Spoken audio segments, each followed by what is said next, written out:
everyone, it's me again, and I'm here at Zag Animation Studios with Jared. Hi, Jared. How are you? I'm good. How are you? I am good. It's windy out there, so my hair's a bit, It looks great. Thank you, thank you. And as I said before, unfortunately, Jeremy could not join us today, so that. But it's cool. We have you. That's awesome. Thank you. So let's get started, shall we? Perfect. So tell us a bit about you. Who are you exactly? So I'm Jared Wolfson. I am the head of the Zag Animation Zagtoon TV division here, and I run both all of our TV productions, but I also work across brand management. I work very closely in hand with our creation of the franchise strategy team.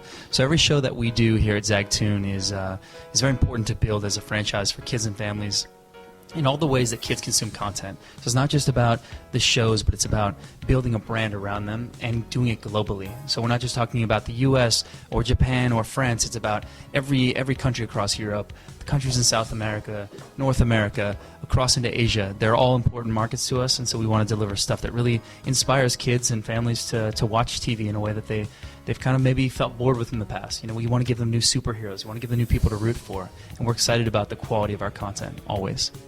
I'd say Miraculous Ladybug is a huge inspiration for young adults, young kids out there. So tell me, how did you get involved with Zag Animation Studios? Me specifically? Yes. So I met Jeremy about probably almost 2.5 years ago now, and I had created a franchise for Nickelodeon around the world. The name of the franchise was Monsuno. Monsuno was a boys action franchise that had animation, it had toys, consumer products all around the world, and Jeremy was building this big company, this big venture out here in the United States. He had already set up shop in Paris and was telling me about all these things he was going to be doing here. And so I said that, it all sounds great, it was very exciting. And we kept in touch for 6 months, and then we put an idea together of how we'd move things forward in the U.S. And Jeremy's vision is so strong with content, with how he's going to build a company that's going to not only just focus on new ways of TV, but new ways of features and new partnerships and really groundbreaking stuff. We've been building this great vision of his. We built this studio here in Glendale. We are building this into an even larger space next door, which is going to house many people. Yes, I saw that. We both saw that. Yeah, and we're launching shows, all the time now that are franchises.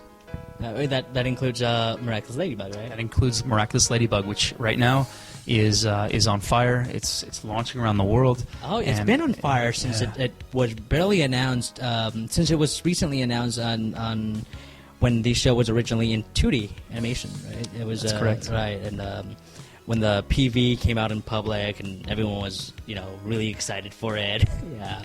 So talking about Miraculous Ladybug, how exactly did Miraculous Ladybug became to be? Can you tell me how the progress of development went? Sure. So like any show, there's a significant growth process and molding as things come to fruition.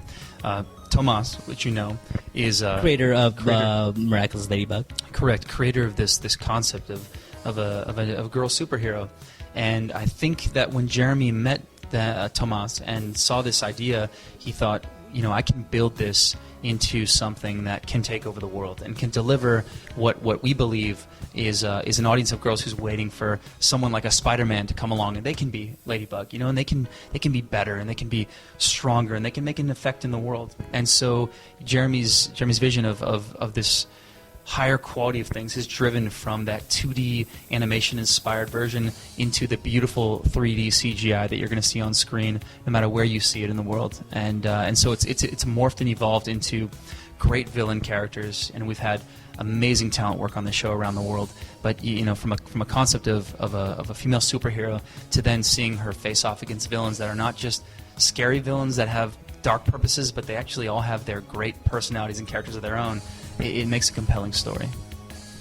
So, talking about the development, of Miraculous Ladybug, can you tell me why the animation changed between when we first saw Miraculous Ladybug back in 2009, if I'm correct? It was an anime version of it, which is Japanese animation, and then all of a sudden it was CGI. What happened between that gap? Yeah, I truly believe it was this aesthetic that Jeremy was going after that was something that felt more cinematic and more epic than you had seen before on television. And I think anime is such a beautiful, inspired format. There's so much emotion. It's an artwork. It is. It's a beautiful piece of art. But I think he wanted to do something that he felt would canvas the world in a way that felt, again, a little bit more cinematic. Not that anime is not, but this robust, tangible, three-dimensional format with texturing and lighting and compositing. He wanted to prove to the world that what Zag is putting out at the beginning of, really the world seeing Zag is something that's unique and iconic and different. And I think the way to do that was through this really high-quality, amazing CGI. Now, as far as the 2D animation goes, is that completely scratched off, or are we going to be seeing a return on that? It's a great question. The 2D anime version of the show is still something that is in our periphery, and our partner's periphery is something to potentially put out. Right now our focus is on Season 1 of Miraculous Ladybug, and that's launched in Korea, it's launched in France. It just recently, as you know, last 2 weekends ago, is launched in Nickelodeon in the US. Yeah, which was a huge thing for us. Yeah, we're very excited about. And it's launching all around the world on Disney Channel networks throughout Europe, throughout all of the EMEA territories. It's going to be coming in Latin America. Pretty much every territory that has linear broadcast, whether it's a pay channel or some sort of linear terrestrial broadcast, Miraculous Ladybug will be distributed. So we're excited to say that will be happening, and it's going to be between now and the next 3 or 4 months. The show will be rolling out worldwide. Wow! So the show is going to be everywhere in the world. That's correct. Wow, that's big. That's technically huge. I can't say everywhere, but in most places, yes. Most places. So tell me, is there inspirations that you use? Well, that the production team used within the show Miraculous Ladybug? Inspirations from maybe a book or places or anything? I think the inspiration was again more of when you look at a traditional superhero and why people get behind that superhero, why they aspire to be that superhero. And you look at all the traditional successful superhero properties, and I think there's something drawn from each of them. How do you reach an audience and motivate them to love your characters, to love your mythology, and to want to invest in it? I think we've drawn from everything around our world for that. Now, in terms of a look and an aesthetic, again, it was how do we get dynamic camera angles? How do we get texturing that's more complex than you've seen but still accessible to young kids? We've pulled from lots of little pieces. I can't necessarily point to one particular show or book or poster, but with this team we have a global vision. You've got Jeremy coming from France, Paris, but also he has a very American outlook on things. We have designers from the Paris office. We have teams in Japan that we've worked with. We have studios in Korea and in India. People that really all add something to the project. So Toho Animation is still in the project. Right? Toei Animation. Toho, yeah, they've been involved since very early on. They've been a great partner for them. For us, it's bringing again that Asian inspiration, that anime that moves people emotionally, and they've been important in that process. Now, during the process, the development of it, did the story change, or did the story remain the same, really? Good question. Stories naturally always change along the way. Right. Yeah. I would say that stories had to have evolved along the way to what they are today. But the original story was really almost focused on this beautiful love affair between two characters that really shouldn't be able to be together because they have another obligation. And then you have the sitcom life that had to be built in there for accessibility. It's all about kids feeling like they can understand that life, and then at the same time they want to be a part of the second life. They can relate to it. Exactly. Can we expect a second season and third season of the show? That's a great question. I'd love to say yes.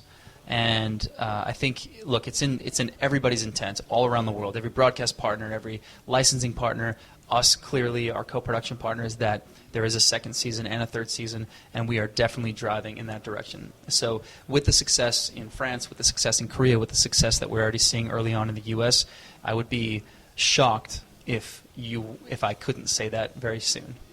I'm pretty sure the fans would be even more shocked. Well, thanks for the support, guys. Yeah, thank you. Talking about the fans, have you noticed what they've done in the past I'd say 2 years, the fandom. I mean, the artwork, the blogs, the fan fictions, and all that. Have you noticed that? Yeah, we've been very aware and constantly checking. Yeah, every one of us here at Zag is constantly looking deviant art. We're looking on Tumblr. We're looking all around the world. The fan base, what you guys have done is truly phenomenal. We're appreciative of every piece that we see, no matter whether it's a sketch on a napkin or it's a beautiful full color piece of art. But the support has been amazing. It's beautiful to see. Yeah, it is. Definitely the artwork, the cosplays, the number of cosplays I've seen, completely incredible. That is an artwork you got to appreciate, something like that. The fact that they worked this so fast. Yep. I've seen cosplays before even the show aired.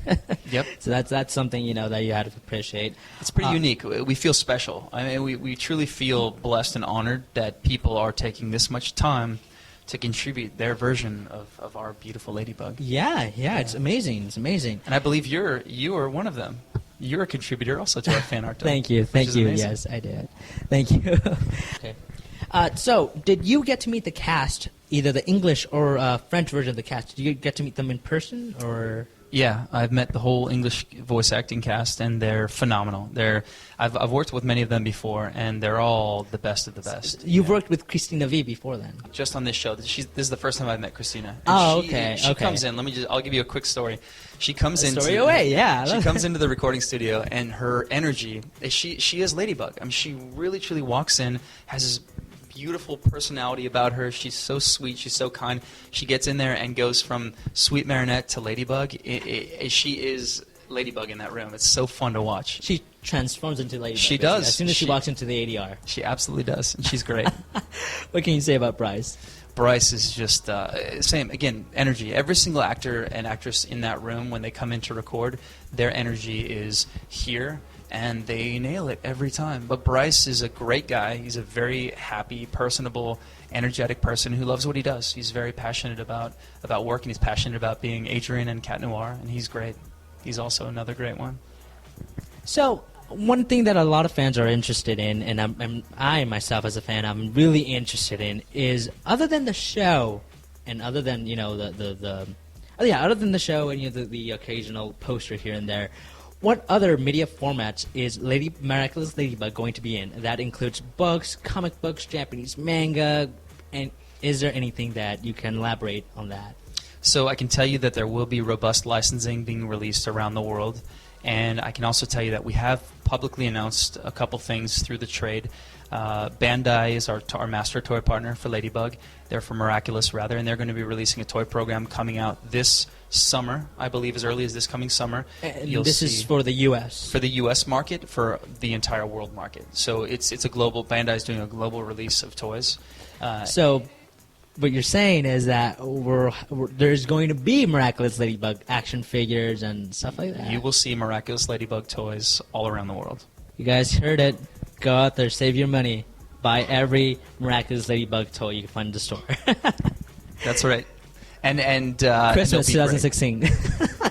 And they'll be great. And in addition to that, there will be DVDs, there will be costumes, there will be there's bedding, there's home decor. There's a whole list of licensees who are supporting Ladybug. Apparel. The company's going full out then. Yes.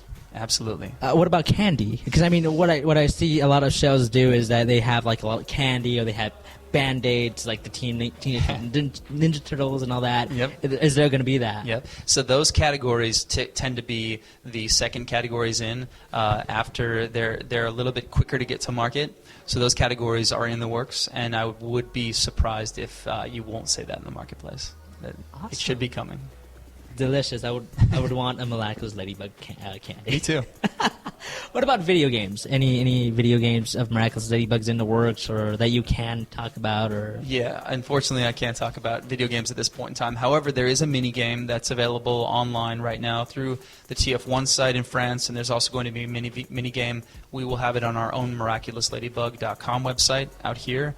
And you'll see that game get rolled out in different places. This game is more of a side-scrolling Ladybug jumping across rooftops, going after. Oh, it's one of it's a flash. Yeah, it's a simple yet fun mini game that you can just play through various levels. And can you tell us if there is a?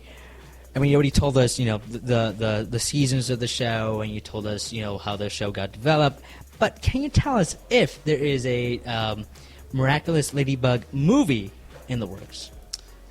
So that's another early conversation. However, Miraculous Ladybug is in the slate of development for Zag Animation Studios. So as you know, we've spoken about Zag Toon is our TV division. Zag Animation Studios is our feature film division, where we are doing a combination of full CGI movies that we put out that for kids and family, but also movies that are CGI live-action hybrid movies.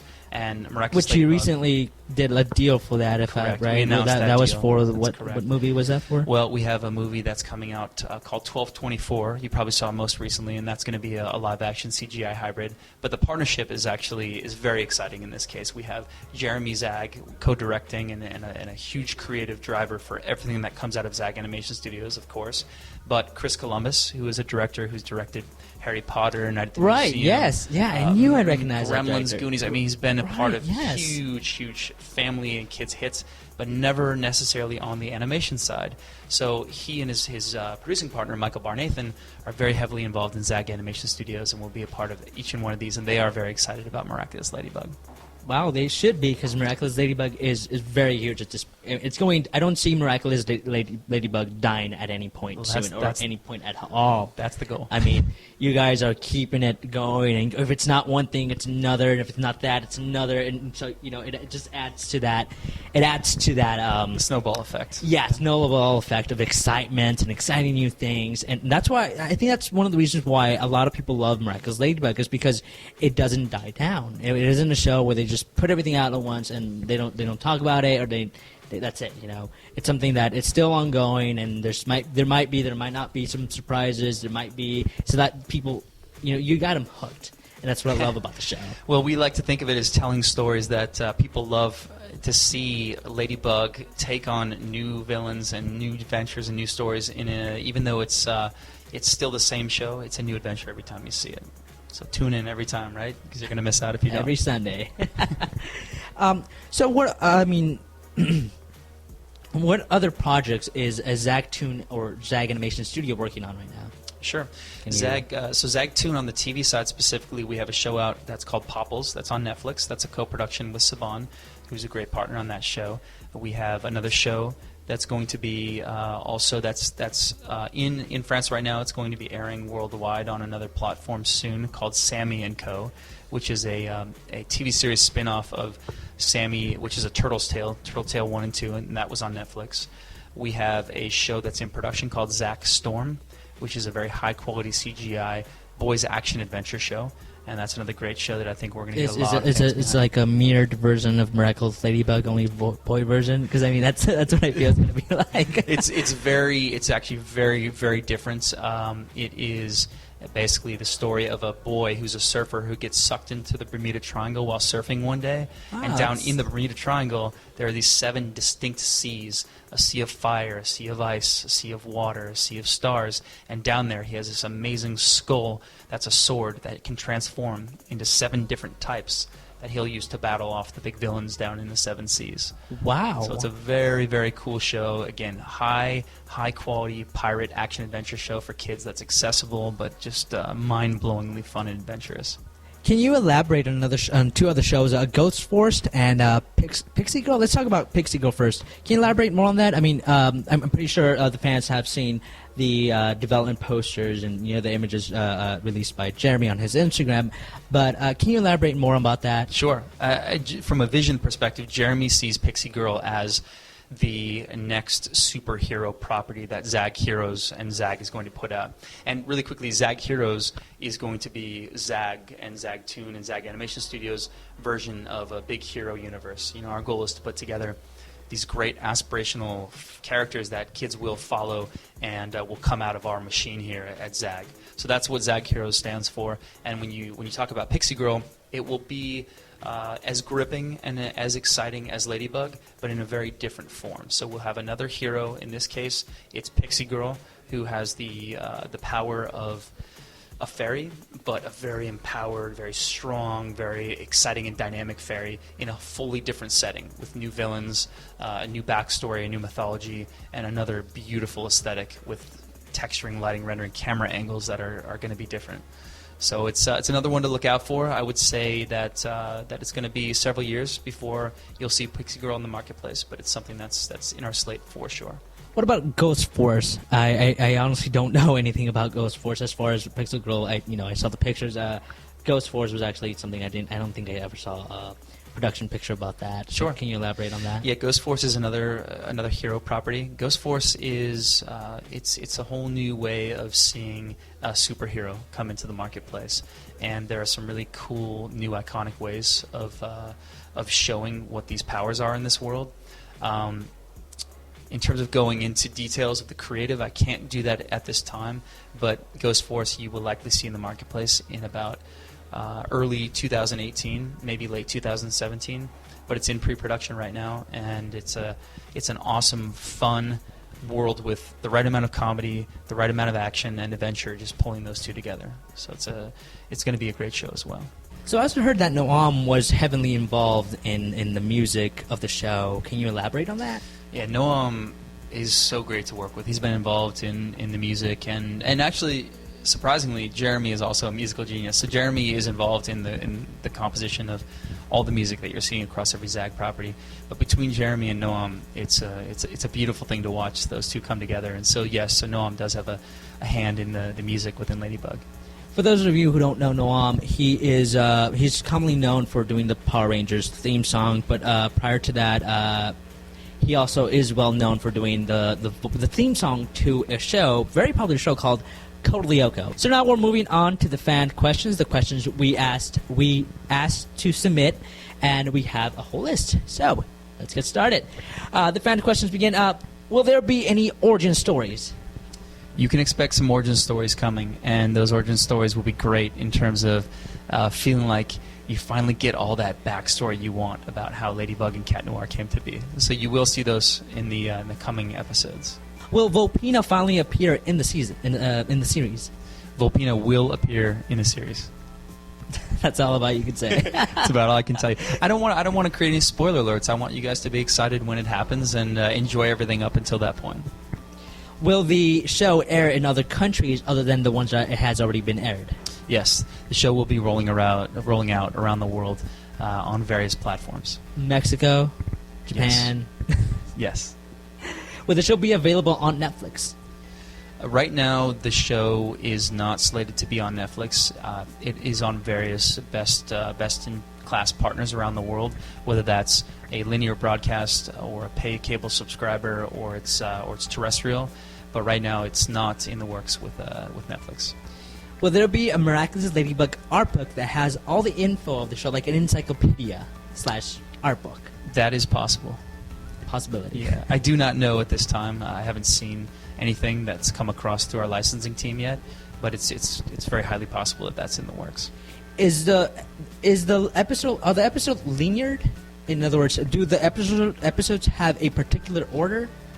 Good or question. Do they? Because I've noticed that too. That certain countries air different episode numbers. And Yep. Yeah. So Yeah. Is it linear or is it Yeah, it is not linear. However, if you watched it straight from episode 1 all the way through to episode 26 in first season, you wouldn't feel like you missed out if you missed number 5. So it's built in a way that you can tune in at any time, not feel like you've been left behind. However, obviously the Origins episodes, when you watch those, you'll know that those are historically within the mythology, that those have been built in first. But we're not releasing them that way. We're not releasing them the way that you have to watch the Origins first, and that's the only way to understand the rest of the series. But it does follow like a main story plot. Yeah, there's every episode is kind of self-contained as a story. There's not necessarily a long season arc that you Right. follow, and then by the end you finally understand everything. It's really the Origins is probably the most information that you receive about all of that Ladybug and Cat Noir mythology. So each episode stands alone and is built in a way designed so that you don't feel left out if you haven't seen an episode before that. So, how much do you love the fans' contributions? We love it and we encourage it, and we if we inspire fans to give like that to a property, it's very rare that actually happens on a huge scale the way we're seeing it on Ladybug. We're legitimately seeing millions of contributions all around the world, and again, it touches us greatly. We encourage it. We would love to embrace the fans. If you want to reach out and you want to request information of us, or you want to ask us to feature your art on something, we're happy to consider that. And again, it means a lot to us. So thank you. Are there any more Miraculous holders? And if there are, will they be in the show? In future seasons, you will see many Miraculous holders. Are there any special episodes? And I'm assuming by special episodes, they mean any episode that is longer than the original time set of 22 minutes, like a Christmas special. No, in this first season, they're all built out to be 22-minute episodes. That being said, the origins you may see packaged together as a 44-minute special movie, depending on how that's promoted. It depends on the broadcaster, but most episodes are designed to be 22-minute standalones. Although Miraculous Ladybug is generally geared to towards kids, a huge portion of the fan base right now is currently young teens and young adults who absolutely love the show.